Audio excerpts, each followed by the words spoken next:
আজ আমি আপনাদেরকে নিয়ে এসেছি সিঙ্গাপুরের সবচেয়ে বিনোদনমূলক জায়গা রিসোর্ট ওয়ার্ল্ড সেন্তোসায়। এখানে আপনারা দেখতে পারবেন গোল ট্রি, যেটি দূর থেকে স্বর্ণের গাছের মতোই মনে হয়। তাছাড়া এখানে বিভিন্ন ধরনের স্ট্যাচু দেখতে পারবেন, যেখানে মানুষ ছবি তোলার জন্য ভিড় জমায়। অবশেষে আমরা সাগর পাড়ে আসলাম। এখানকার শান্ত পরিবেশ আর নারিকেল গাছগুলো এই জায়গার দৃশ্যটিকে আরো সুন্দর করে তুলেছে। বিভিন্ন দেশ থেকে এখানে পর্যটকরা আসেন এবং তারা তাদের প্রিয়জনকে নিয়ে এখানে সময় কাটান।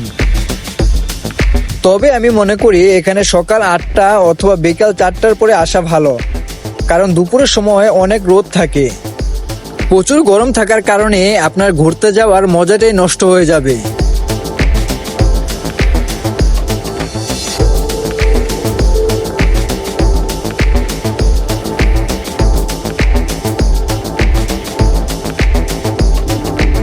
আসুন আমরা এক নজরে দেখে নেই রিসোর্ট ওয়ার্ল্ড সেন্তোসাকে।